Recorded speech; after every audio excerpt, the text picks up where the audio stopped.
Welcome. It's your boy Terrance Owens with Cover Forward the Guys as your host this week. I got Marquise. How you feeling today? I'm straight, but straight, ready to go. Hey Nick, that boy Florida resident now. How you feeling? Feeling good. I apologize for my absence last week. Was going through a move. It was a little difficult for me to get on the podcast, but I'm back and we're ready to roll. Well, hold on. Jit is a Florida resident again. He probably ain't never even changed his ID. Let's be honest. Oh no, I still got a Georgia ID. I'm low-key pissed. I got to change back and re-register my car, all that. Hey, y'all know I'm a Carolina resident now, and I recently just got my driver's license and everything. The first 2 years I was in Georgia, I didn't change. Bro, Terrance been in two different states and ain't changed his ID until just recently. I've been rocking that thing. Listen, I've been rocking it forever. So we're going to get into this first quarter news segment. First and foremost, we'd like to tip our hats to the class of 21 Hall of Fame inductees. So first and foremost, I'd like to start off with that. Now we're going to get into some news here. So the Colts make Darius Leonard the top paid inside linebacker with a $99.25 million contract. How y'all feel about that? He's Mr. Consistent, honestly. He's probably outside linebacker speaking wise, he's probably the best outside linebacker to cover a tight end in the league currently. Because people bring up his sack numbers not being too high, but would you rather him sack the quarterback or guard the tight? Like, it's weird. If he doesn't get to the quarterback in time, the quarterback's gonna throw to the tight end, and tight ends are destroying the league right now. So I'm putting them on the tight end. Honestly, tight ends are a mismatch. Honestly, if you look at it, a tight end is a mismatch. It's a nightmare every which way around. Like, if your free safety, strong safety ain't big enough, they can't stick them. Like, they might be fast enough to stay with them, but they can't guard them. And then you got, like, it's just a terrible matchup all the way around. It's just. What do you feel about Darius Leonard? I mean, I agree. You know, best of ability is availability. You know what they say, and like a lot. And nowadays, you know, so people are so athletic that it's really hard to maintain that level of physicality and availability. You know, he's one of those guys that comes in every week and is ready to rumble. And like Marquise said, you know, the tight end position is outside of people like George Kittle, Mark Andrews, like it's almost like just the biggest slot receiver you've ever seen. And the fact that these guys are now also running like 4.4 and 4.5 40s, you need a linebacker who can maintain that and have the feet to run routes alongside those guys. And he's one of the ones that can get it done on a daily basis. I know they're not in the same division, but when you're in a conference that's guaranteed, if you make the playoffs, you got to see, you know, Travis Kelce every single year. Like, it's going to be a wrap if you don't got somebody that can match up with that week to week. Oh, definitely. I mean, I definitely couldn't agree with y'all even more. Like, he's definitely, like you say, one of the more consistent linebackers in the game, whether it's, you know, defending the run or the pass. So, and like you said, he's been available. So for a guy to produce as much as he has and to stay healthy and consistent, you know, year in and year out, I mean, honestly, you can't do nothing. You got to pay that man. You don't want him to go anywhere else. Because like you said, to be able to cover these tight ends in today's age is definitely it's a hard task. So for him to be able to do that, be able to be, you know, pretty good in the run game and everything, I mean, you got to pay that man. There's no way you don't pay that man. You know what I think the Colts realize is from this free agency why they didn't make a big splash like everybody wanted them to at like other positions. They got to play Quentin Nelson. I think they just paid Quentin Nelson. I could be wrong. They just played Darius Leonard. Like, they had talent on the team they still had to pay. Yeah. So like, I feel like that's another reason why they probably didn't splash as much. Carson's contract too now. Exactly. And Kellen Moore, people forget Kellen Moore only 5'9", bro, at corner, destroying people. I think he's 5'10", but he's not a big corner. Like, what? Yeah, I mean, the biggest thing at that point is honestly just trying to keep the band together. It wasn't like they had a bad team last year, if you honestly want to think about it. I mean, they had a pretty good team. So at the end of the day, it's more about, you know, keeping your pieces. Obviously, you want to keep the guys that are your franchise guys. You want to keep them happy. So you want to keep them well-fed, well-paid, everything. So you're going to do what you can to keep those type of guys for sure. And, you know, it's honestly something that I feel like they had to do. Moving on here, we want to offer our condolences to the family and friends of Coach Bowden. Also, St. Bobby. I mean, for him, transforming FSU into an NFL factory, it's something that, he did while he was a coach. And, he's very well respected throughout the collegiate game and just globally. I feel like, he's a coach that is very well respected. So anything that y'all got to add to, how you felt about him? I'll let you go first, Nick. Yeah, I'm obviously a big FSU fan. FSU had to go through some dark days. So early on in Bobby Bowden's career, he often would have schedules built like this, where if they played 11 games, they would have like 7 away games up against teams like Notre Dame, up against teams like Georgia Tech, back when Georgia Tech was a powerhouse, Miami, where they had to play teams that were very, very dominant, and they were willing to go out there and get smacked 35-3. So that way they could build that program from the ground up. He took a risk that not a lot of people are willing to do. In college football, a lot of times, they look for the easy way out to get viewership, like where for sure. You'll play a lesser talent in week 1. And the equivalent would be like, a smaller school being like, all right, let's play Alabama week 1. Let's play Clemson week 2. Let's play Ohio State week 3, just so we can gauge ourselves. We're not necessarily worried about wins and losses. We're worried about gauging our team. Also, over the weekend when they were talking about when he died, one of my favorite quotes was that he said, I wasn't necessarily worried about how good of football players they were. I was worried about whether or not they were better men after they left my program. Yeah, I think that's honestly major. I mean, I'm a Miami fan, so I don't really like Florida State at all. But I'm gonna give Bowden his flowers. Definitely a great coach. Helped that program huge. Like, people forget there was a time where like the talent in Florida, like you see it now because all these dudes are going out of state and stuff. But there's a time where like the talent stayed in the state of Florida. So you really got to see how good like these Gators team, Florida State, like University of Miami, like these teams were keeping the talent. Now I wish like it could go back to that, like how it was back in the day. But like he like Nick said, he turned Florida State around because it wasn't great when he got it. Definitely, he made it great. For sure. And we're split house here. We got the Hurricanes, we got the Seminoles, and we got the Gators. So we all over the fuck. We all definitely very much. We could have a pretty good college football podcast. Oh man, I never thought about that. Oh. No, we won't, because Miami does. No, we won't. Miami does this shit, bro. We'll be undefeated, play a ranked team, and lose. It's crazy. Listen, no, we won't. Expecting us to be that good this year either. So we gonna prove a lot of people wrong. FSU still moving through the dark days. We're not gonna talk about it. Yeah, it was our defense last year. We're gonna leave the college alone, definitely. So moving on here, got some other big news. We got Xavier and Howard getting his contract restructured with the Dolphins. How big do y'all think that is for them? It's huge for the Dolphins because 1, they're in the AFC. 2, it's a passing league. 3, he's the best ball hawking corner in the league. And yes, I'm putting him over Marcus Peters. This man, he ball hogs. He's gonna catch everything. He's a top 10 corner right now. If you would have had to trade him, I don't think it would have been in your best interest, to trade him at all. Like, maybe you would have got some draft picks. You wouldn't have got the quarterback like you probably need because you don't know what you want to do with Tua. So, I mean, they got Jacoby Brissett as backup, but I think trading him, I don't think he's going to get back an equivalent type of player either. Because if you look at it, like the type of player that he's been, he's outplayed his contract. And for him to get traded, hypothetically, and have Byron Jones as your number 1 cornerback, I don't know about that one. Yeah, this is kind of like a fringe season for the Dolphins. We don't really know what to expect. Tua could either break out or he could be brittle, and we see Jacoby Brissett.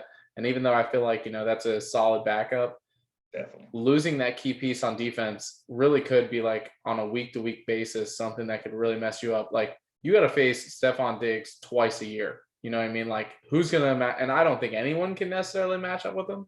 But if anyone's going to, and especially in that division, it's Xavier Howard. So it really was not looking good. As fun as it was with all the blockbuster news we've had over the couple weeks, I mean, there's no way you can let someone like him go. So I'm glad they were able to do something to keep him in Miami and, keep the key piece of that defense.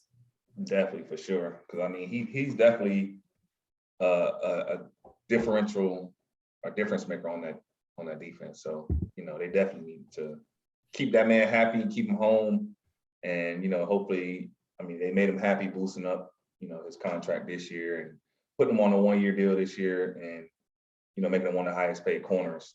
So regardless, Byron Jones shouldn't have been getting paid more than him anyway. So yeah. I'm gonna be honest. I would, if I'm him, I would have been pissed too. One, you just brought somebody in and paid him more than me, and two, I'm definitely better than him. I'm a dog, bro. What did Byron Jones do that 1 year on the boys? I mean, it wasn't even like he was like. Bro, people don't think about this. Look at who these corners line up against. Like, I be really wanting to tell fans that, like, look at who your top corner is having to cover, and then you tell me if it's good comp. Like, look at within the division who they see twice a year, and be like, okay, all right, let's be realistic. He ain't having to guard anybody. It's crazy that you put him, like you said, against Stephon Diggs twice a year, and then you got Byron Jones making more than him. Yep. Like, bro, come on now, get out of here with that. Yeah, like, well, he had a reason to be upset. Like, what? Oh, definitely. I would have been just as mad as him, maybe even madder. That's a crazy topic though, because the Seahawks are running into that issue. Like, are they about to make Jamal Adams the highest paid when like they've had Bobby this whole time? Like, you know what I mean? Like, that's a big question. That's rough. That's definitely a big question. I mean, they definitely still have a lot of holes to fill. So honestly, you don't want to overpay for this man, because I mean, how much of a difference is he really making? It's not like, I don't know. I mean, Adams is making a difference, but I just feel like how Howard like thought of it. Like, when you bring somebody in and say they're not better than the people you have already there, to make them like the highest paid or higher, like more paid than the people already there, it's kind of like a slap in the face in a way. Yeah, definitely. Like if you're the best wide receiver and I come in, I'm just a slot receiver and I'm average, but I get paid more than what you should make, you're gonna be like, whoa, wait, no. Oh yeah, we got a problem here. We definitely got a problem if that was the case. So moving on here, we do have big news for your Ravens. So got Lamar coming back as well as Ronnie Stanley. So Keith, give us your insight on how big of a deal that is for you guys. Oh, Stanley coming back, huge, because our offensive line is probably dog shit if he ain't there. So him coming back is big. Lamar coming back from COVID for the second time. I know people are making a big deal about it. Listen, I think he should get the vaccine, but it is his body, his choice. All right. Yeah. So if he chooses not to get the vaccine, that's on him. Do I think it'd be safer if he did? Yes, but I ain't about to force this man to get the vaccine. Yeah, how you feeling, Nick? I mean, I last podcast I was on, I spilled my guts on how I felt about that. What I will say about the players is, yeah, I agree with Marquise. It's their body, their choice. What I'll say in their defense of the ones that don't want to get the vaccine, I feel like the NFL every week has failed them for not pouring more money into educating the players on what exactly is going on. There's a lot of misinformation that is spread from political minds. There's a lot of misinformation spread across social media. We know that we are in the age of social media and that a lot of these players consume most of their media through those valves.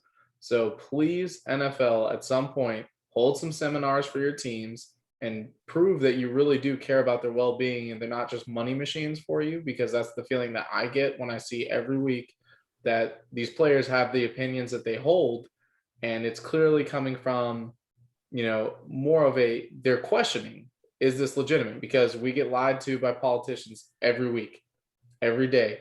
So when all we're getting from on medicine, which should be coming from scientists, is politicians, that's why they question what we're questioning.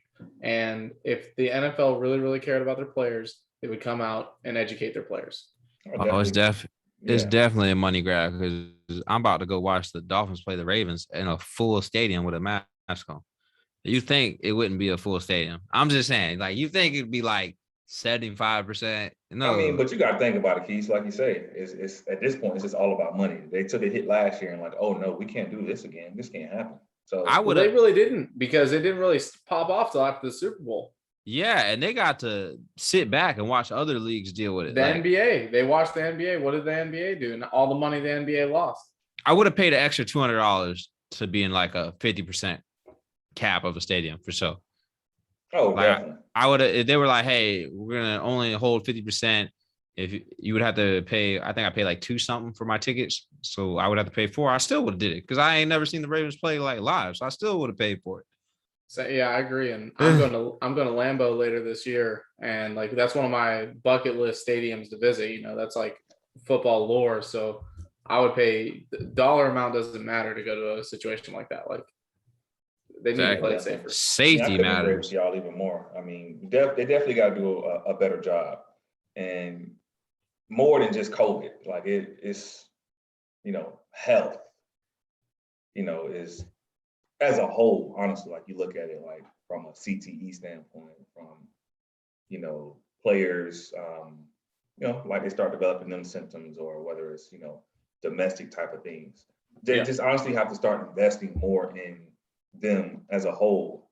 And just like we said about Bobby Bowden, just making sure outside of these white lines, you are a great man as well. Because at the end of the day, we're providing you with generational wealth type money. So same thing along with that, we got to provide them with more financial literacy things, like, helping them, okay, you got this money, you need to be investing in real estate, you need to be, putting this, maybe, you don't have to make them do it, but obviously teach them about stock market, teach them about all these type of things that's going to keep their money working for them, although they're making a ton of money.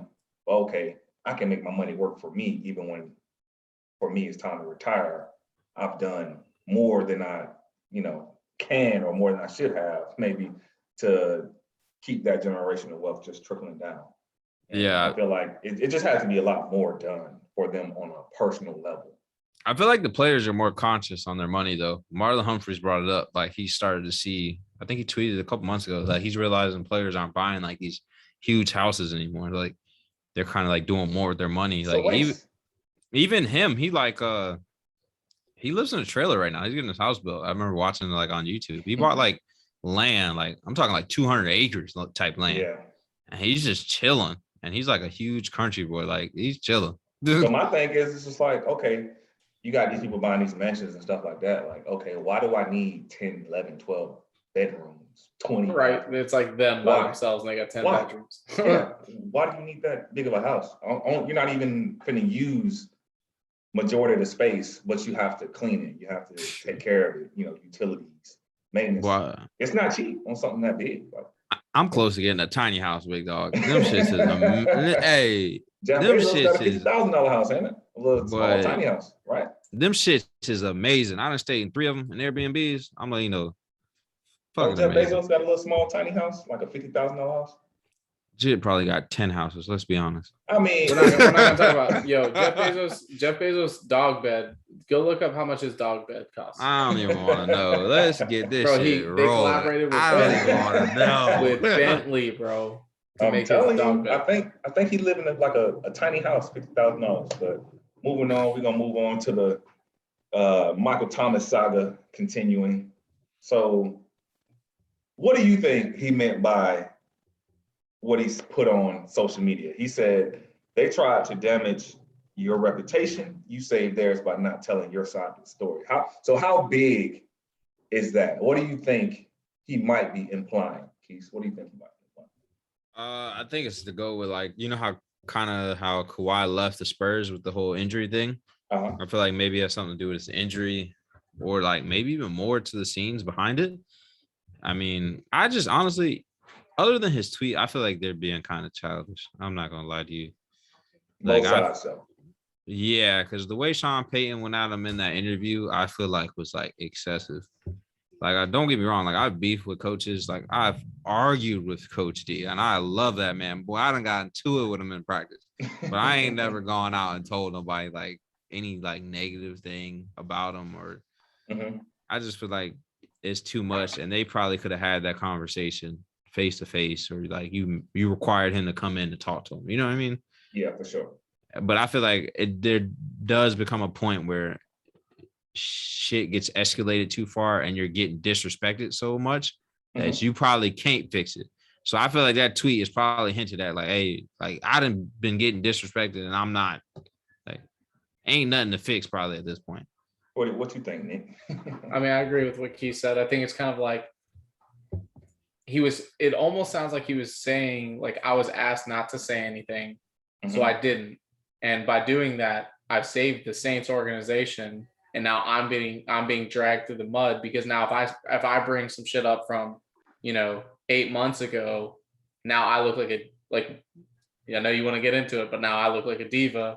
So, oh yeah, I might have segued you there, but but that's what it sounds like to me is like, oh, I was asked, don't say this, don't say that. And I was loyal to the team. And I said, okay, cool, I won't. And now that, people are asking, where are you? Why aren't you doing X, Y, and Z?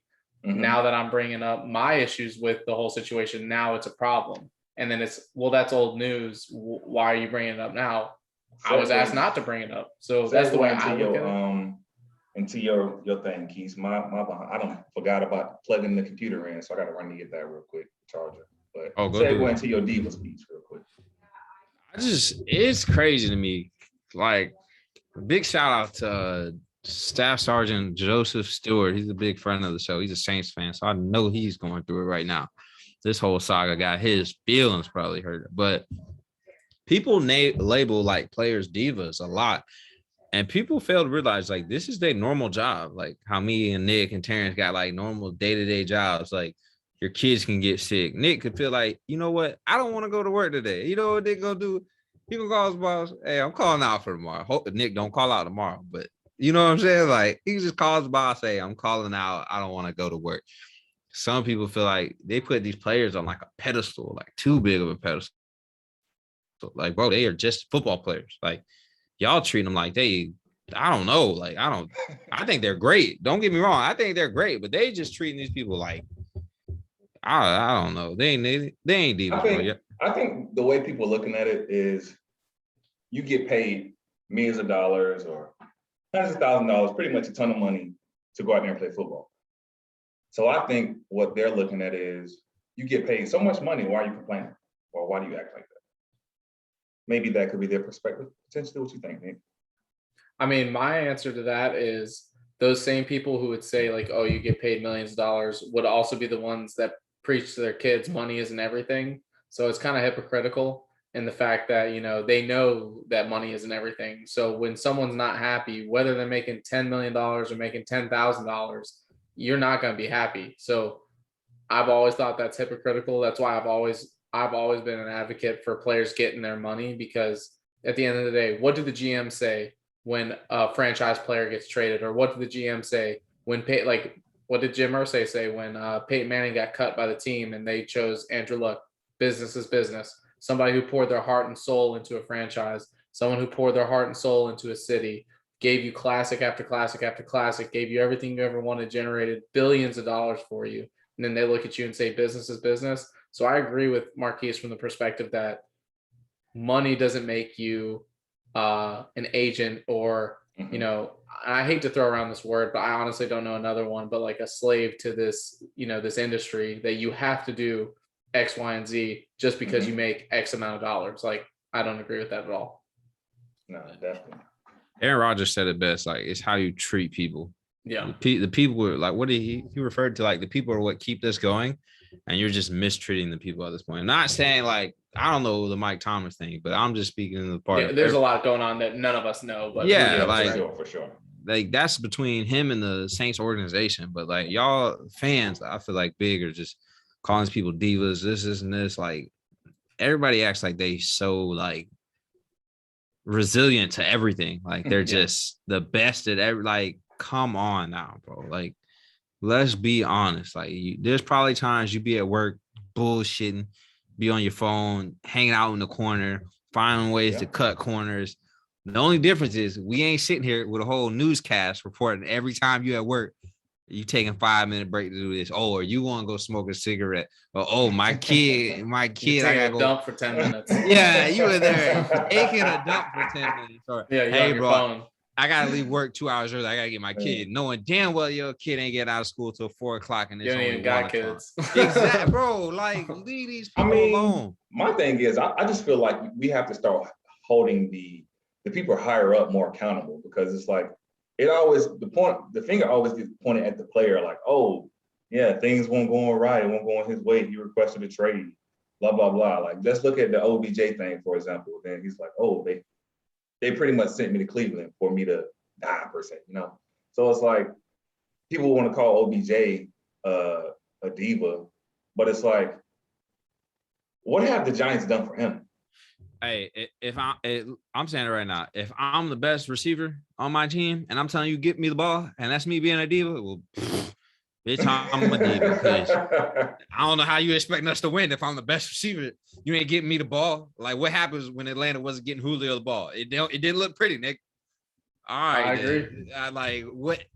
Jerry Rice wasn't out there winning Super Bowls because he wasn't getting the ball from the Niners. Exactly. Like Joe Montana and Steve Young were like, nah, we're gonna throw it over here. Nah, they was like, we're gonna throw the ball to Jerry Rice. You gotta make sense. Like, that's why the Falcons were always one of the worst red zone offenses, because, and why you'd see this, Julio would have like the leading yards and then like number 86 in touchdowns, because it would be Matt Ryan would be scared to throw him the ball in the red zone. Julio would be begging, just throw it up. Listen, I'll go get it. I promise you. Did you see the first 2-3 plays in the goal line, the red zone? Yeah. I'm throwing jump balls. Who's stopping this? He'll go get it, bro. We saw what he do to, was it Malcolm Butler? You saw what he did to Malcolm Butler? Yeah, bro. Malcolm Butler literally had the ball in his hands, and Julio said, "No, you don't, sir. It's mine." Sir, bitch. I'll let you know, like, what, bro, nobody being a diva if they say get them the ball. Like, get me the ball, bro. Just throw it up. I'll get it. If you just throw it up and I can go get it, if it's in my catch radius, it's mine. Yeah, I agree. You tell your coach, listen, nobody can guard me. Give me the ball. Like, Derrick Henry, give me the ball. I don't care if they put 9 in the box. Put 9 in the box. Give me the ball. His offensive line is literally like, you know what? Y'all want to put none of us on a Pro Bowl, and you don't think this man gonna get in the end zone? All right, let's go. Give him the ball. Like, they literally saying, give him the ball.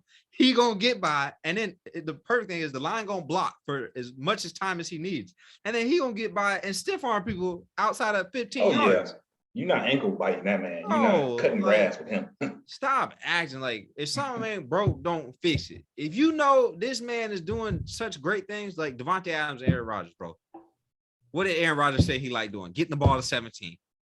You gotta keep them happy. I mean, it's successful. Why do you?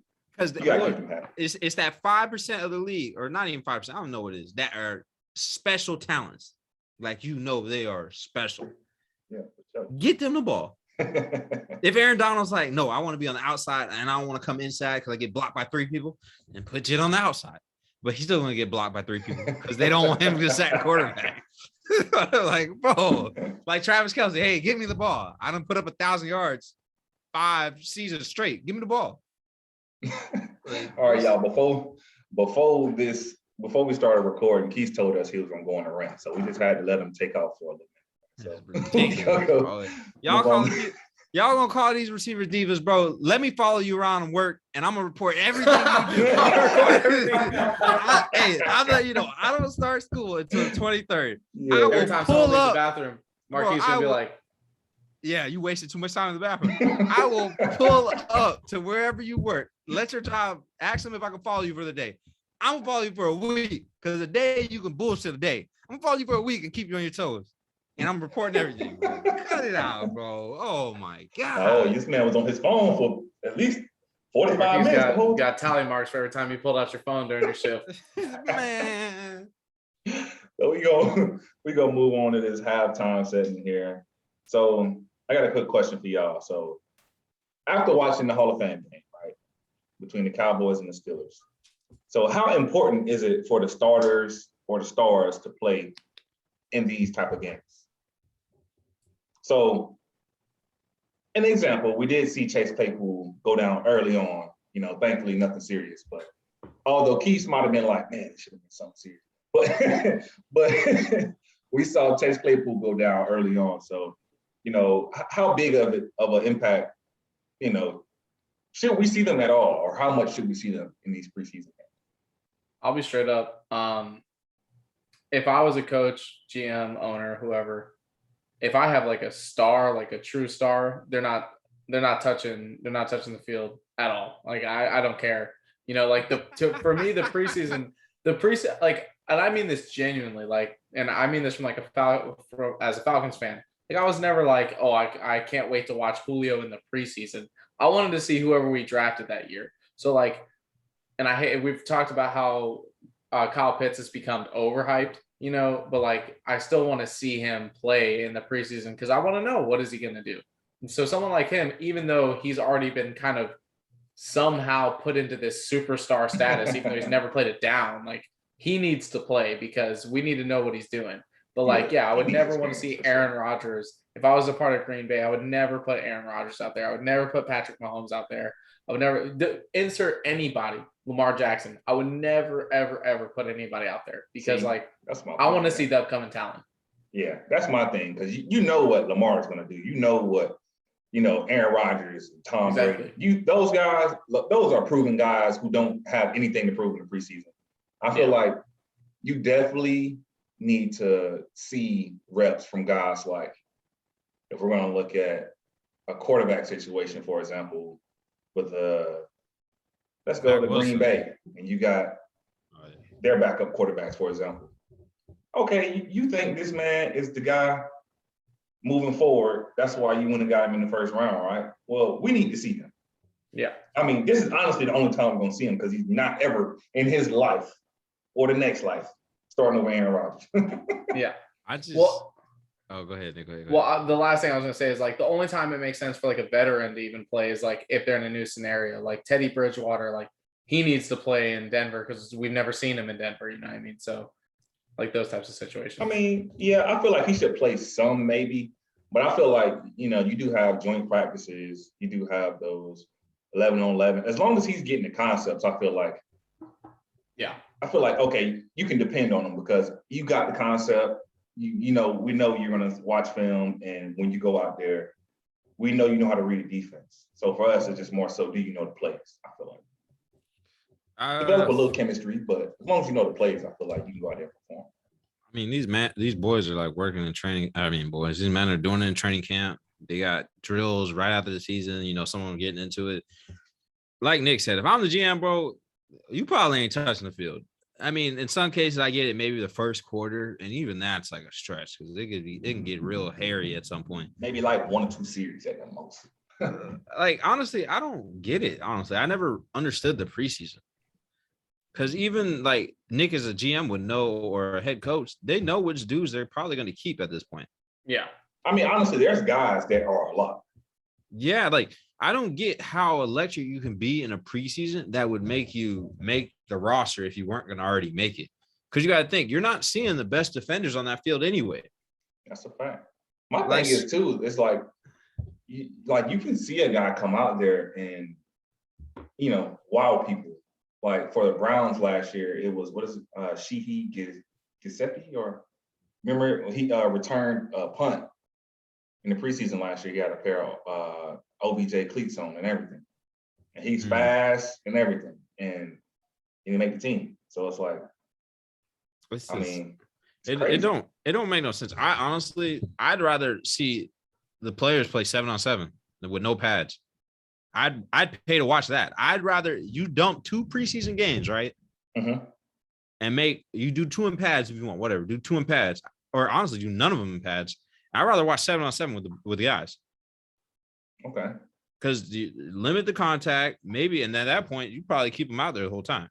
Obviously, you ain't gonna play a 15-minute quarter, like 4 quarters of 7-on-7, but you play like 2 quarters of 7-on-7. Like I feel like that'd be more fun to watch. Yeah. What you think, Nick? Like, does it 7-on-7? I don't know. I like the way that the preseason set up, but I wish it was like the NBA Summer League where we all just went into it understanding that this is for the rookies and dudes that are on trying to make a roster spot. That's my opinion. I would also like to see 7-on-7. Like that would be in an addition, but like at this point, you know, the players are actually trying to. It's weird. They were advocating for cutting down the season when we added a game, so it's like I don't know.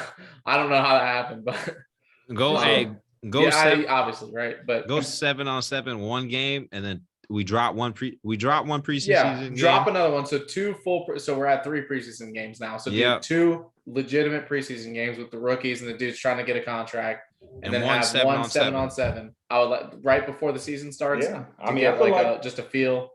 You have those bottom like roster spots that maybe you're trying to fill. So I feel like So I would would want to take that away from those guys. That might be a good idea because at the end of the day, you want to see the guys who are battling for that position get more reps. So you know for a fact, I'm not throwing Tom Brady out there. Let me throw Kyle Trask out there. Let me throw backup quarterbacks, whomever they might be. Okay, whether it's, you know, you're going to get X many drives before the next person goes. You're going to get, or, you know, whether it's the O-lineman. Okay, everybody's going to go X amount of drives, and then we're going to rotate like that. Or however it goes, however the rotation might be. But to definitely see the guys, like you say, you drafted, he's supposed to be a guy. Maybe if you have those people that you draft and they really are that guy, they don't play. But yeah, like guys below them for sure. Like Nick said, if we just came to more of understanding, like in the NBA, summer league is just rookies. Like I'm looking at rookies, it's fun, and I actually like watching the summer league. Like a couple years ago, I didn't like watching the summer league, but now I like watching. I'm like, okay, like this is kind of neat to see. So if they could just, like we said, make it to where it's just the rookie class or free agents that play in the 2 preseason games and pads, and then that 1 7-on-7, maybe you throw Tom Brady out there with Mike Evans for a 7-on-7. Like in like rookie mini camp and stuff, I don't feel like that's enough time for them to really like show. Exactly. Like, and you think I'm about to judge Tom Brady on a 7-on-7 exhibition? I don't give a shit. I just wanted to see the 7-on-7. Bro, that shit's fun. Yeah. True. So move on here. So what's y'all thoughts on Josh Allen's contract?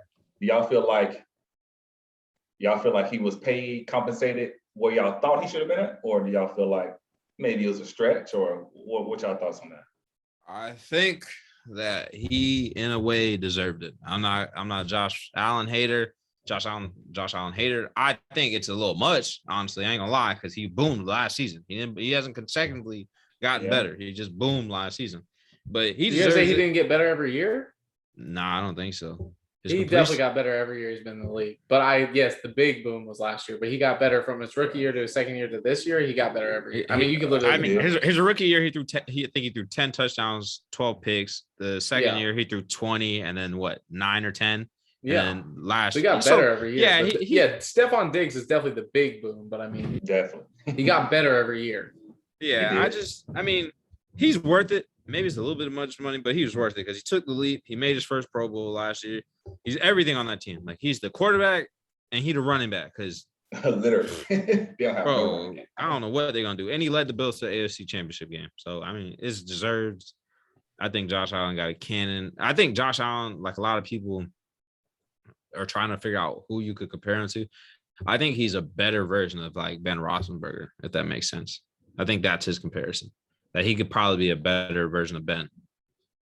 Because he has a cannon of an arm. He does have a cannon. And he's honestly more elusive than what Ben was in Ben's younger days. Like he gets loose. He has he easily has the best arm in, like throw power wise. Like if you're just chucking it, I'd take him. Bro, Zach Wilson. Oh my gosh. Madden, bro. We ain't gonna start this. We gonna get on Madden today. It's either Josh, Aaron, or probably my homeboy. But I'd probably, and I love Rodgers. I'd probably take Josh. Well, I was gonna say so. Everyone says that Mahomes is Rodgers 2.0. I actually agree with you, Keith. I think that Josh Allen's like Ben Roethlisberger 2.0 because he's Ben Roethlisberger but more athletic. I mean, Ben has never had to be the running game for his offense, right? He had Jerome Bettis and train boy. Yeah. So like he's never had to be that guy. He had to make the throwing game the running game. Yeah, exactly. So I would say I agree.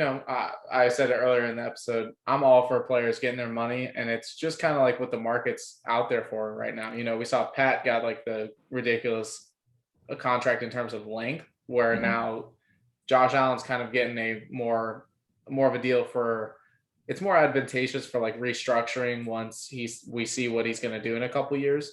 And I disagree with you. I think he's gotten better every year. And if we can keep the same trajectory, he's headed for like Hall of Fame status. He's not there yet. We're like, I think we can all kind of predict Pat Mahomes is going to be a Hall of Famer one day. Like, I don't think anyone would disagree with that.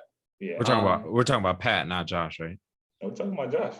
I mean, I'm talking about Josh. I'm saying, but Pat is already on the path for Hall of Fame. Like, I don't think you would disagree with that, right?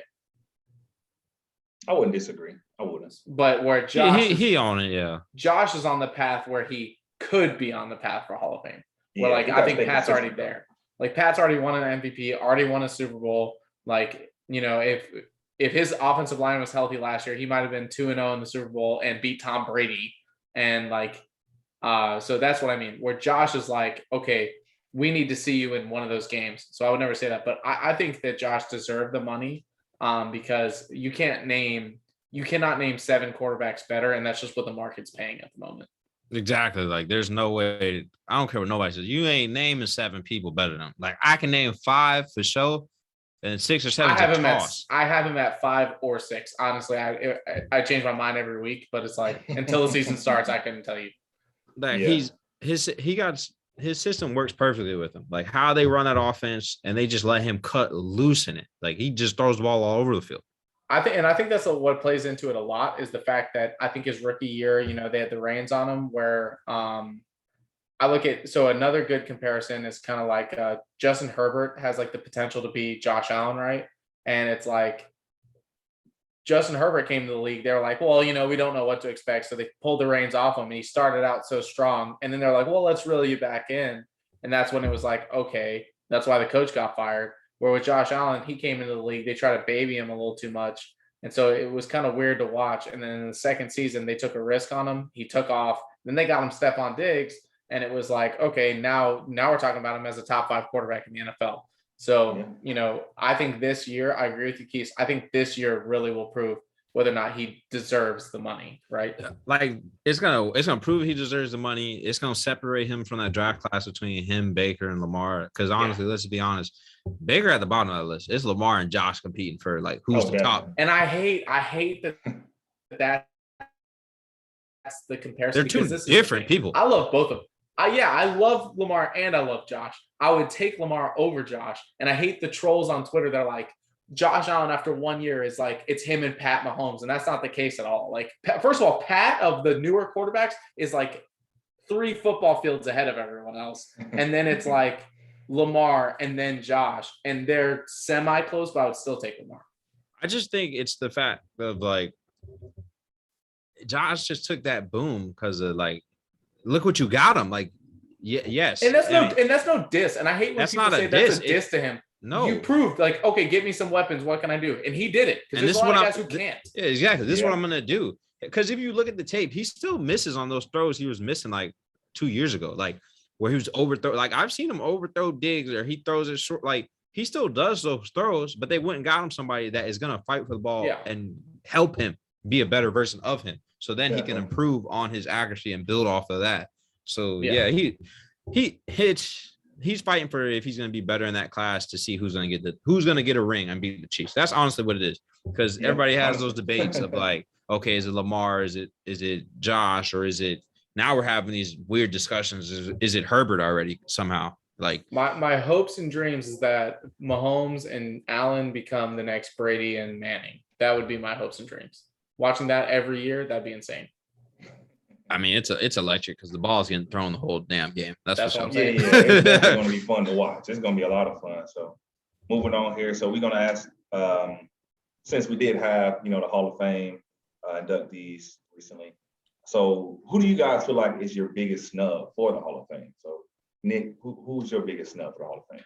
So I'd discussed this before the podcast started. It still surprises me every year that Torrey Holt is not in the Hall of Fame. So I agree he shouldn't have been a first ballot Hall of Famer, but we're like 15 years past that. Mm-hmm. And the fact that he was a part of a team that was called the greatest show on turf, all the numbers that he was able to put up, the fact that he was kind of undersized, he's 6 feet tall, so he wasn't like a Randy Moss who was 6'4". He wasn't a Megatron 6'5". Julio Jones 6'3", 6'4". He was kind of a smaller guy, and he was your all around. He was kind of like Larry Fitz before Larry Fitz, and I actually agree Larry Fitz is better. But he was like that Mr. Reliable, could get you anything at any point in time at any level of the football field. And I feel like he got lost in the fact that he had Kurt Warner as his quarterback, Marshall Faulk was a running back, and just an electric offense top to bottom. Mm-hmm. But the guy put up Hall of Fame numbers and had a Hall of Fame career. I cannot believe that he's not in the Hall of Fame yet. Okay. Well, who you got, Keith? I got Fred Taylor. I think we were talking about this last episode. Bro, the Jags would not, if it wasn't for that defense they had a couple years ago, Fred Taylor, Maurice Jones-Drew, I wouldn't even talk about the Jaguars. Yeah. At all. Literally. Like, let's be honest. Like, if he's leading the AFC South, he's the lead rusher. Yep. Like, Nick asked this question in overtime. He's the lead rusher. Like, what are we? I think people forget because the Jags were so bad. Like, Fred Taylor was really that dude. Like, he was going against their favorite linebacker, like how he said, and destroying those dudes. Yeah. Yeah, he was a beast for sure.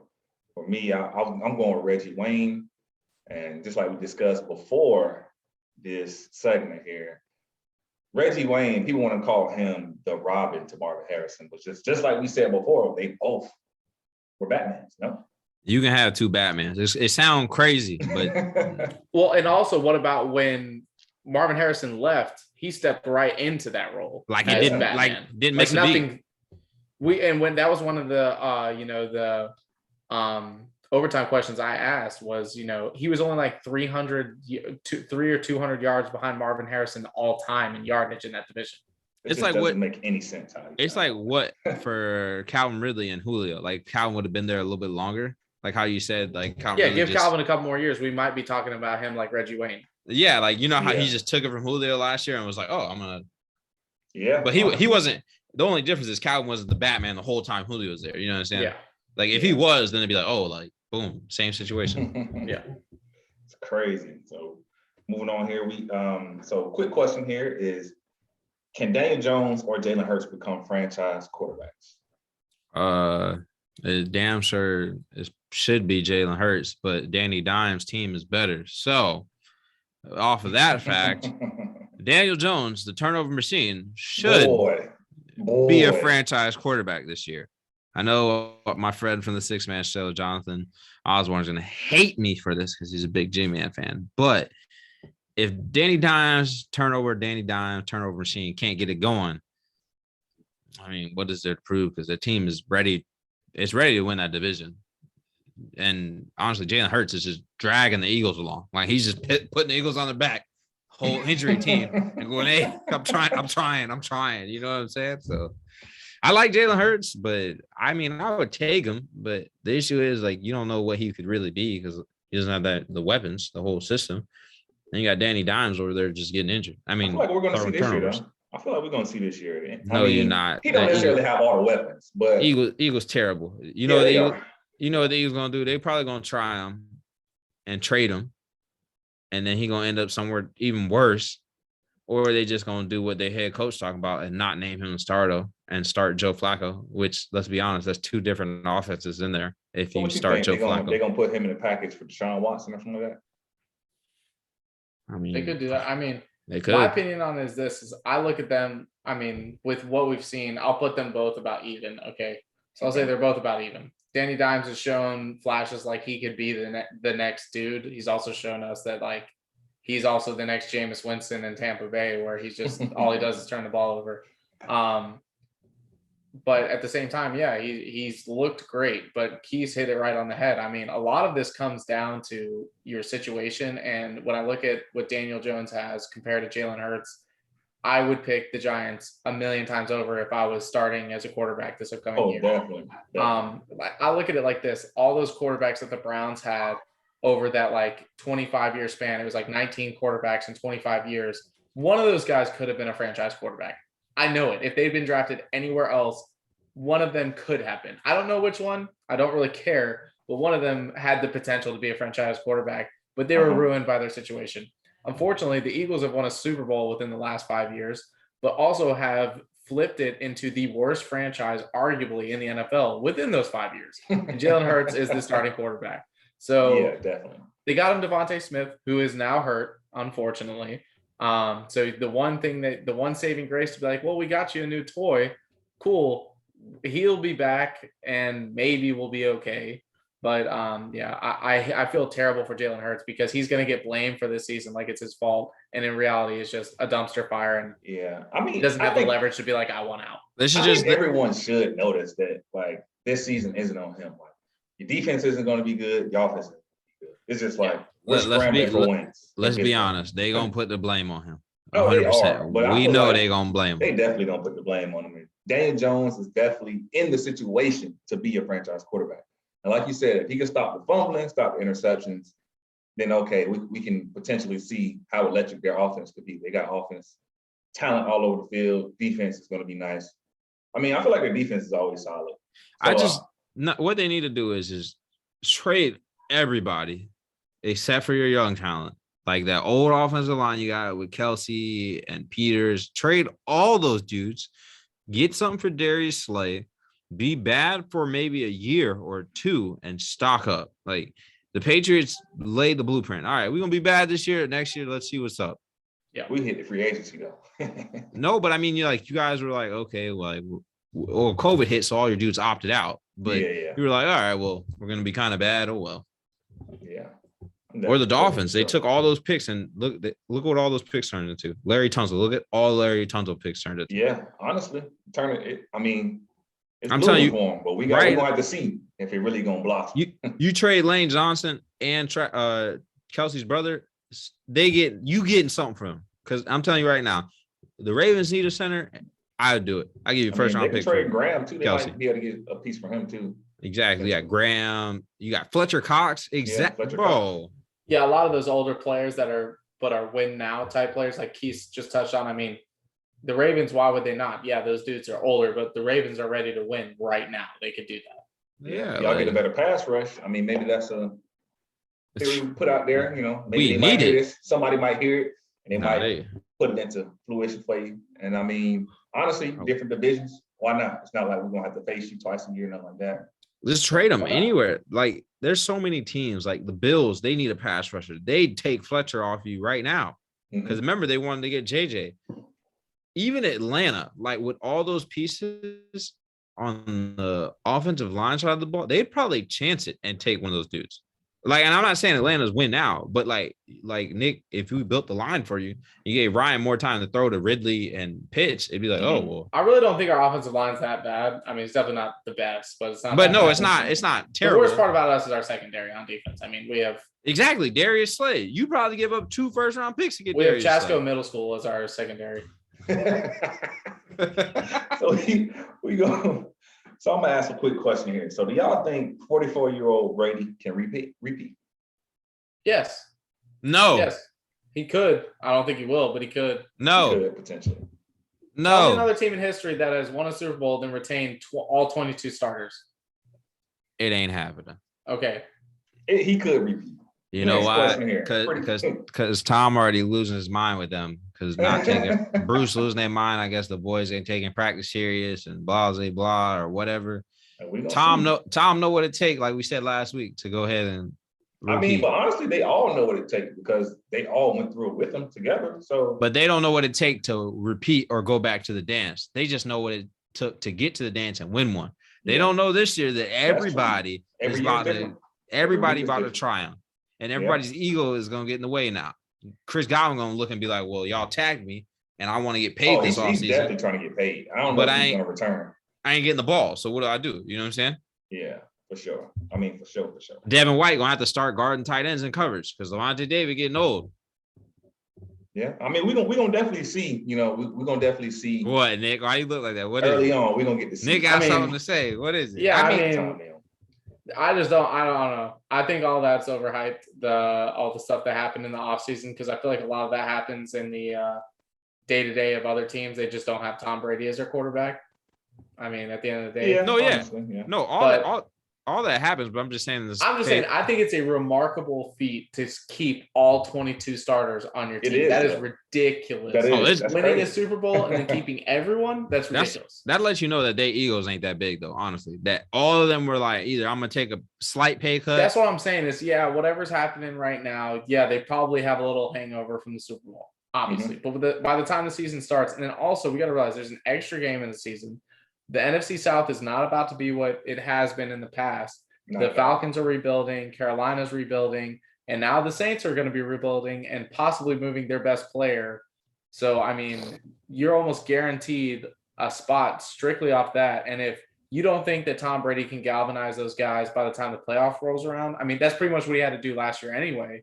I mean, I got him in the NFC chip anyway. Y'all remember what I said in the first episode. So then that's my question though, Marquise. So if you think they can make it that far, you don't think they could win 2 more games? No. Not if they will, but if they could. I mean, they could. They have the potential. That was the question. Yeah, all right. They had the could they, yes. Okay, Nick got said. Could they? Yes. Yes, your they thing could. is, will they? No. That's you. Yeah, and I agree. I don't think they will. For me is no. I think I'm all in on the Last Dance in Green Bay. I'm all in on the Last Dance. Boy, I'm selling my stock, bro. What? Because I almost and sold I get my to go stock see them this year. year, bro. Y'all have no idea how hype I am. You already know who I'm taking as my quarterback, and the fact that this man made me look embarrassed last year for what him and Devontae Adams was doing. Yeah. Listen, and Kevin King, bro. We wasn't going to the whole Deshaun Watson thing. Do y'all want to take a crack at where he will land, or do y'all want to move over? Either he gonna land in jail or he gonna land on another team. Ain't nothing to talk about. He gonna land on another team. This man's gonna land on the Gridiron Gang, bro. Literally.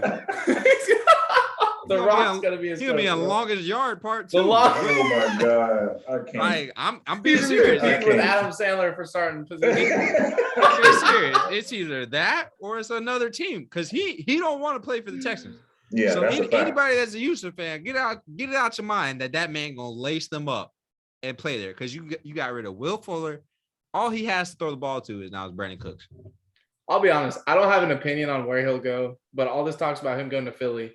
All I'm going to say is to our Philly fans, if you think he's going to solve anything, all it's going to be is Houston. All it's going to be is Houston. He's moving from Houston to Houston in Pennsylvania. That's it. It's going to be the same exact thing. You're going to go to Philly. I mean, let's assume he plays. He'll put up crazy numbers, and you're still going to suck. That's going to be his best bets. His best bets. The Eagles are his probably worst bet next to the Texans. His best bet is the Minnesota's like, you know what? Let's do a 1-for-1 swap with some picks. We'll give you Kirk Cousins because let's be honest. If you plug any of those top 7 quarterbacks in that Minnesota offense, them boys are gonna make the NFC Championship game. Splash. All right. So Kirk Cousins is just Matt Ryan with less publicity. Bingo. And then the fact that the football team needs a quarterback, they do it. And the Broncos and the Saints. So that's your best. I trade Cam Newton and Mac Jones for Deshaun Watson. If you want in this, allegations and all of that, I'm trading. Listen, who you want? Cam and talent. I'm not disagreeing with you, but that is some baggage, bro. 23 claims. I mean, any week if he didn't have that. I'm saying if he didn't have that, for me, you want Cam and you want Mac Jones? You want Jared Stidham too? I send y'all 3 of them. The problem I have with it though, because it's 23 allegations plus or whatever, is that I'm betting that the team knew about it. Yeah, there ain't no way, bro. So the fact of it now we're looking at, all right, well, if he is guilty, because it's innocent until proven guilty, y'all knew about this. Yeah. So the NFL needs to, the NFL for once in their damn life need to come down on the organization because there's no way 23. No. And Terrance actually touched on it a couple episodes ago, regardless if he's guilty or not. If he's guilty, by all means, put him under the jail. Those girls deserve justice. But let's say if he's innocent or regardless of what's happening, if the organization knew that and now they're trying to use it as a chess piece against him to leverage, trade goods and assets. I'm relocating the whole team. Houston just lost the football team. Yes, absolutely. The NFL literally, and I know that we're being funny, but I'm truth to good jokes. Ass. Yo, they need to remove the ownership. Everyone involved needs to be in jail with him for tampering in whatever way and accessory to rape and assault charges. That's all I said. Boom. Hold both sides accountable. Yeah. If it's legit, Deshaun Watson, like we said, under the jail. if it's false allegations, just because this man trying to get up out of Houston, put everybody else under the jail. Yeah, actually, Terrance, you that. touched a good point. Regardless of what happens, people in Houston need to be held accountable because I don't think anyone disagrees that they're only putting out this information or allowing the information to leak the way it has because he wants those. He wants out. So if he's innocent, they're doing that. Put them in, remove them from seating. Put them in jail. If they held on to it because they thought he was their guy, put them in jail. I mean, regardless. Y'all saw what happened with the case with the servicewoman in Texas. That her with her body, it was, I forget, I can't remember the name. It's Sarah. I know you're talking about. Yeah, and they got rid of the whole top half of the chain of command. Yeah. So that's definitely what should happen. Oh, definitely. I mean, there should be no question about it. Like, if we trying to hold him to this high standard, there's no reason why. I don't care how much money they got and, you know, hush money, all of this stuff. Ain't no hush money. This is public information. We all know about this. If he innocent, we need to know where these allegations came from, who put fuel on the fire, who was fanning it while it was starting up. We need to know everything. Everybody, you're going to jail. You're going in. That need to be it right there. So I figure we all got a little 2 cents in there. So we're going to go to one of the fan favorites here, the overtime segment. Now, I'm not going to cap now.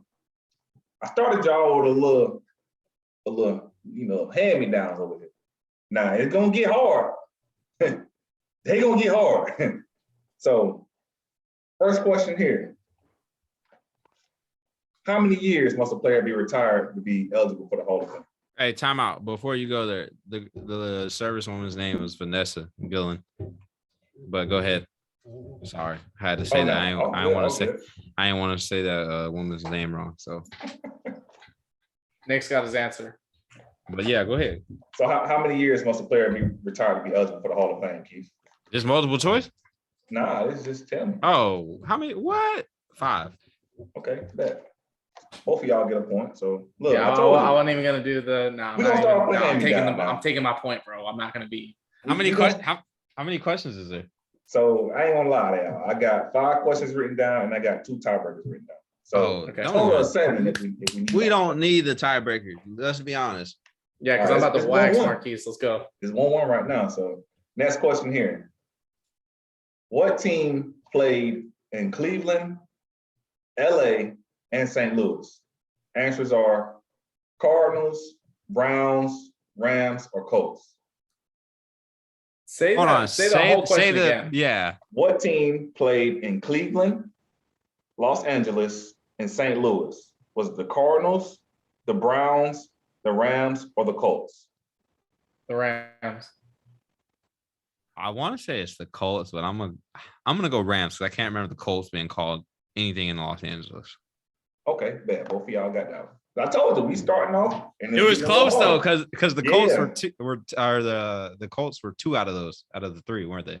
Listen, I told you it's gonna be a hand me down at first, and it's gonna get hard, right? So, next question: what team introduced the no huddle offense in the 80s? Was it the Bengals, 49ers, Dolphins, or Panthers? Dolphins. Panthers didn't even come in the league till the 90s. You said the 80s. You said the 80s. Listen, I'll put that in there just to see if one of y'all was gonna catch. You said the 80s or the 90s? The 80s. The 80s. And I got Dolphins. So you got I'm going Niners. I feel like I might be wrong. I'm going Niners. Oh no, Niners, Jerry. So you going Niners? You Niners. Going I got Dolphins. I already locked in my pick, but it's probably the Niners. So both of y'all wrong. It's the Bengals. The Bengals? Yes. The who? Cincinnati. Cincinnati. I told you it's gonna get tough now. What? The Bengals, bro? Bro, because they were probably like, "Yo, we're so bad, we gotta do something." They need to do like, something. don't even let them huddle. Don't even let the defense huddle. Next question here. Who won more Super Bowls during their career? Eli or Peyton Manning? It's First of all, Eli. it's a tie. It's a tie. They both won 2. Yeah, they did. Because he won with the Broncos and the Colts too. Man, you gotta kick your answer. You gotta listen. You could have just said it's a tie. No, because He might not didn't know. Even before he said that, I said it was Eli, but then I remember Peyton played. I should get the point for that because he said Eli, I said Ty. No, I'm just saying. I'm just saying. You shouldn't have said they both won too. You should have just said Ty. No, you know why I remembered? Because my overtime question, I think the week before when y'all were going against each other, was Von Miller getting it. I'm up Von Miller getting the Listen, MVP. it's 3-3. It's getting tough. I'm up one. I don't care what anybody says. I don't know if either one of y'all can get this one right. Well, one of y'all can get it right. So, who made more Pro Bowls, Ray Lewis or Tony Gonzalez? Tony Gonzalez. What's your answer, Keith? Ray Lewis. You better rock with Tony your boy. Gonzalez? You better rock with your boy. So I get this point. I really don't think it's Ray. I'm going Tony. No, it's 14. He went 14 times. Yeah, Bro, so you know. Tony went 14, Ray went 13. So it was close. All right, so the end of that one. So we got to go to the tiebreakers. Y'all say we need them, so we got to go to the tiebreakers. We do need them. We both 3-3, right? 4-4. Bro, I gave you two answers. I don't even want to hear that. Listen. If I lose, I'm gonna be so hot. I'm gonna be so hot. I'm gonna be so hot. Oh, he losing for sure. Bro, because I killed these ones too. So, which team has only won one playoff game since 1957? What? We don't even get multiple choice. We just have to You gotta give me the answer. I gotta make it hard because it's a tiebreaker. The Detroit Lions. They ain't never won one. No, they won one. That's what you said, right? They won One one. They playoff only game? won one playoff game since 1957. Detroit. That's my pick. Marquise, you better pick someone else's. Or else we got It has to be an old ass team too. It's 1957, bro. I had to make it hard. I can't give you multiple choice because it's tiebreakers. Ew. Bro, I'm confident with my pick. I can't believe you didn't give us no options. Bro, this man gave us a hard one. This tiebreakers. Yeah, like- He's got to be tough right here. Well, you know it's not like you would be a you terrible can pick other teacher. teams. Like just do a process of elimination and You'd then be don't a- pick Detroit. You'd be a terrible team. I mean, terrible teacher, be a like great teacher. terrible teacher. I've Because if I already been get in my that setting test and that before. shit's fill in the blank, I'm thinking of probably- a number between 1 and infinity. Go. yeah, like that definitely not was this question set up. I mean, you only got. I certain would say number the of teams to pick Jags, from. but the Jags haven't even been around that long, and Listen, they y'all did can win a pick the same playoff answer. game. They That could did be win. it. But I'm sticking with Detroit. It has to be Detroit because Detroit was bad with Nah, Barry. you better not pick Detroit, bro. I don't want to hear it. Nah, he can pick Detroit. Nah, don't do that. That only won one playoff game. Since 1957. No, because the Jags won with Saxonville. Stop. It's not Atlanta, Houston. It Bro, did you just try no. Atlanta like that? I said it's Bro, not we've been to Atlanta. 2 Super Bowls. It's not the Cowboys, not the Chargers. Listen, y'all can pick the same answer. That's all I'm gonna say. It's not Oakland. Bro, I'm going Detroit. Detroit's Get out of here, bro. I have to go Get Detroit outta here. because Oakland was my only other answer. All right, so but that's the like ultimate tiebreaker right here. it was Pick Detroit. Cleveland. So yeah, it was Detroit. Yeah, Bro, and I do exactly. it out the gates, bro. Oh my God, I'm the So GOAT. this the I'm the ultimate right GOAT, here. bro. So, what Motown singer Oh my tried out for the Detroit Lions? What kind of questions is you? And I bet this ain't even multiple choice either. It is. It's multiple choice. This Oh, one multiple shit. choice. My man went, what What Motown? astrophysicist? What Motown singer? What Motown singer tried out for the Detroit Lions in 1970? Was it Lionel Richie, Rick James, Marvin Gaye, or David Ruffin? I feel like if I don't get this right, this is disrespectful to the culture. I'm literally gonna, I won this. I don't care. I'm not even answering this question. I win. Give me my flowers. Hey, listen, you got 4 choices. It's not Lionel Lionel. Richie, It's not Lionel Rick Richie. James, It's David not Rick Ruffin, James. or Marvin Gaye. David Ruffin. It's either. I don't think Can I it get was points for how quickly there's I'm no answering? way it's Marvin Gaye because Marvin Gaye was too busy making hits, so it got to be David Ruffin. Marquise, bro. Is it? So, what's y'all final answer? What's y'all final answer? It's David David Ruffin. Ruffin. Both of y'all. Yeah. Yeah. And It's I don't Marvin care. Gaye, ain't it? Marvin I'll Gaye. win. Oh Off my of speed. god! I went off speed. Hey, I went off was like, speed. I was like, damn, I should say Marvin Gaye, but I was like, no. Give us another question. We tied up. No, I went off speed, bro. I really You got to took look up 8 another months question to right answer now. that Detroit No. question. Then you should have been using the raise your hand thing on here. He said you should have been using the raise your hand. Man, get out of here. Jeez.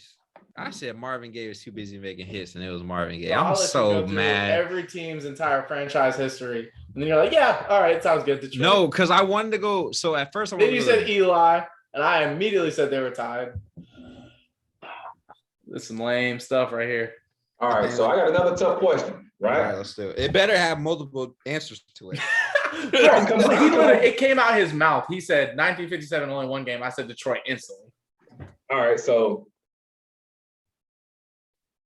what year did the first Madden game come out? It was called John Madden Football. So you can either choose He's 1986, thinking 1988, 1989, or 1991. 89. 86. This man said 88. 86. I wasn't even a choice. He 88. said, Yeah, I did. It was 88. Both of y'all wrong. He didn't even say 86, bro. He gave you 3 choices. You didn't even pick one. all right, next question. Oh, man. 86. Y'all got me coming out the bag with these questions. So this one might be easy. I don't know if I want to ask that one. you gotta think But of he's something. Googling NFL trivia. Yeah, he's thinking of something right now. We can't finish on a tiebreak. I'm gonna let you know that. So No, I low-key would. true or false? Okay. Did Champ Bailey ever win a Super Bowl? True. True. Boy, listen, I'm about to slap both of y'all. That's right, ain't it? No, it's false. Oh my gosh, no, Champ didn't, because Champ was there in that weird He time. left that. He I'll left before slap they won both the of Super y'all. Bowl. I just literally came up with that off the top of my head because I knew that. Damn, Champ I'm was looking for questions. I'm looking Champ for was crazy there at a stats. weird time. I forgot that. Because they won with Shannon Sharp, what, in like the 90s when Shannon first got to the league? It Yeah. was like 98 was I'm the asking y'all because they another beat the true or false Falcons, question. bro.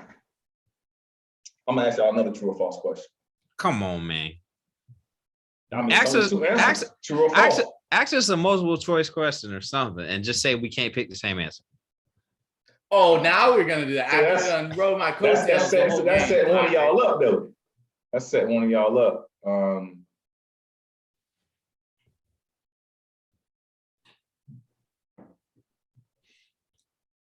I know the listeners is blown at this right now. They want blown that we keep getting the same answer, and then they All right, Listen, so here go your a Detroit question. answer and your Peyton Manning answer was BS. This is but just that's the all right. answer. You gotta just get this right or wrong. I ain't no multiple All right. choice. All right, bet. Let's do it. You gotta know this one. All right, let's go. In 2019, Lamar Jackson became the second player in history to become the unanimous MVP of the regular season. No! Who was the first? Ah, shit. First unanimous MVP, Uh-huh. Peyton Manning. Hey, man. You bitch. No, What? y'all can't pick the same answer this time. Well, I already locked in Peyton, so you gotta pick somebody else. What? The answer is Peyton.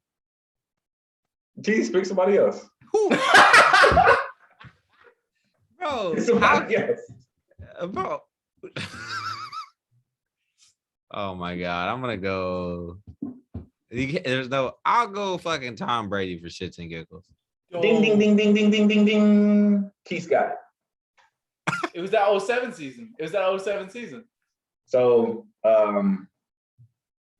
first player Man, to I'm off demand this. unanimous Y'all MVP, ain't even Tom get word of Brady the day. in Y'all ain't even 2010. get word of the day. Man, y'all figure this out. I'm out, bro. So it was 2010. This man rode my coattails the whole game. Are you kidding me? Listen, man.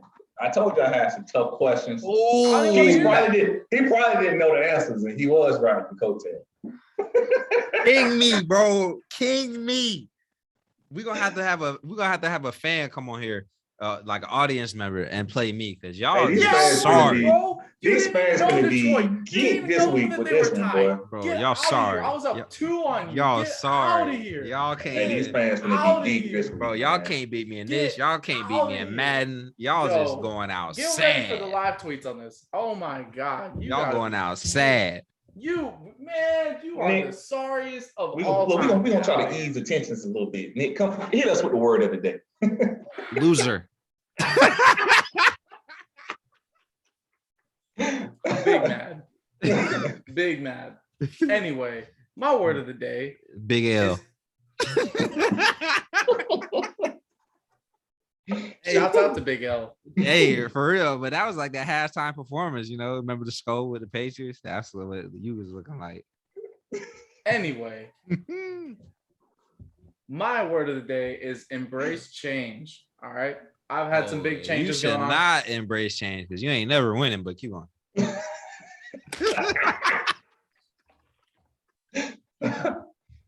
Embrace change. I've gone through some big changes recently. Life is going to keep coming. Life's going to keep coming no matter what you do, what you think, whatever you prep for. Life's going to keep coming at you, and it's how you can roll with the punches. It's what you can do to improve yourself every day, regardless of the obstacles that come your way. So always embrace change because life will not stop for you. Regardless of what you believe in, what you think, there are certain things that are out of our hands, and all you can do is go with it. Oh, definitely. Sir. Couldn't agree with that anymore. I mean, we definitely can't be so stuck in our ways that we're not willing to conform to change. Like you said, things change on a constant basis.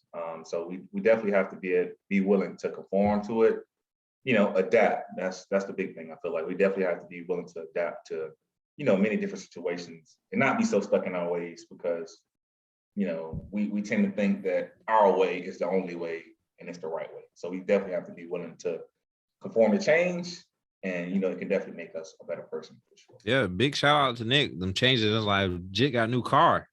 Ooh. Got a new car, got a new place. Yeah, that's making the major moves. Only things he gonna be winning because he can't get on this overtime segment and win. That's for sure. You are so sorry. Listen, Nick. Hey, your best bet though is if I get on Madden right now and somebody beat me online. That's what you should pray for. Because you ain't gonna beat me in this. You lucky I don't got a PlayStation because I would smack you. Hey, dude, listen, do I got next week? Because this would be fun to run back next week. Bro, you got next week. Nick need to get a PlayStation because nobody who plays sports games on the Xbox. Let's be honest. Nick out here capping with the Xbox. He don't want to get beat, bro. That's all I'm gonna say. But this has been Couple Forward the guys, Keith, Nick, and Terrance. I'm lighting your ass up on Twitter as we speak. King me, you hear me? King overtime. Hey, y'all have a great night, great morning. Shiesty summer on this podcast.